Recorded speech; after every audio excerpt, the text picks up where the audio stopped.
HarperCollins Español y Harper Audio presenta Líneas de Sangre, por Melissa del Bosque. Leído por Gabriela Betancourt.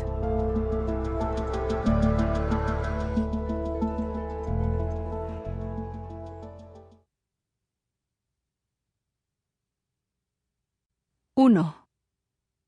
El agente especial Scott Lawson entró en el estacionamiento vacío y apagó el motor. Desde el otro lado del río, en territorio mexicano, oía la amortiguada cadencia de los disparos de un rifle automático. Pop, pop, pop, pop.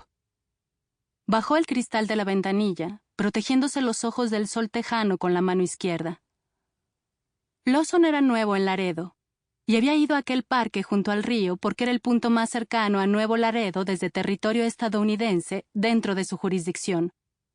Aunque la ciudad mexicana no distaba más de 400 metros de su destartalado Chevy Impala, parecía encontrarse en otro mundo. Escrutó el ancho cauce del río Bravo que fluía lentamente bajo el puente internacional hacia el Golfo de México.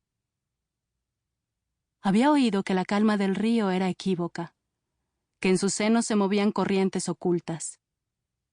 Por algo los mexicanos lo llamaban Río Bravo. Lawson salió del coche y anduvo hasta la orilla. Desde la ribera se veía un caótico revoltijo de cables telefónicos y eléctricos, vallas publicitarias en español y deteriorados edificios blancos de estilo colonial, parecidos a los del centro de Laredo. Las dos localidades habrían podido ser una sola ciudad, de no haber sido por el río. Se sobresaltó instintivamente al oír una nueva sucesión de rápidos disparos al otro lado del río. Una columna de humo negro comenzó a destacarse en el firmamento. Algo estaba ardiendo, aunque no podía precisar qué era. Al otro lado del puente, junto al edificio de aduanas, ondeaba una bandera mexicana. Era la más grande que había visto en su vida. Pensó que no podía estar más lejos de su hogar en Tennessee. Pero siendo su primer destino en el FBI, no había tenido elección. Y tras 6 semanas en la frontera, seguía intentando entender aquel lugar en que había aterrizado. Lawson leía cada día artículos sobre las matanzas y veía las espeluznantes fotografías en webs como Borderline Beat, que consignaban de forma obsesiva cada tira y afloja de la guerra contra el narcotráfico en México. Pero seguía percibiéndolo como una abstracción. Por ello, cuando había sabido que en Nuevo Laredo se estaba produciendo un nuevo tiroteo, había salido de la oficina y conducido su vehículo hasta la orilla del río. Mirando desde la ribera, Lawson, alto, rubio y con botas de vaquero, sabía que estaba completamente fuera de lugar, como si llevara una diana en el pecho, y no podía ver nada de los Zetas o del Cártel del Golfo, que solo unos días antes se habían declarado la guerra. Únicamente conseguía escuchar los sonoros disparos de las armas automáticas y ver rastros de humo, a medida que el violento combate de las dos facciones se iba extendiendo por todo Nuevo Laredo.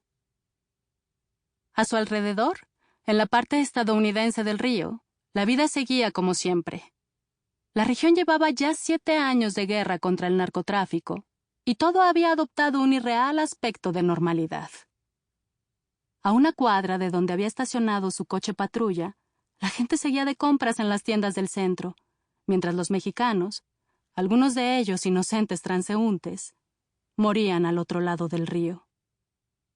Las fuentes del FBI en México habían predicho que esta guerra sería aún más cruel que la de 5 años atrás, cuando los dos antiguos aliados se habían enfrentado contra el grupo del Cártel de Sinaloa en la ciudad.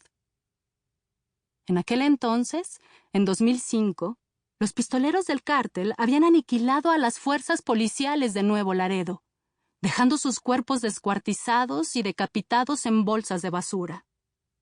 El ejército mexicano había patrullado las calles en vehículos blindados y la gente había llamado a la ciudad Pequeña Bagdad.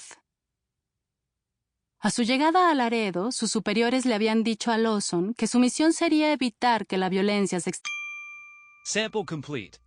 Ready to continue?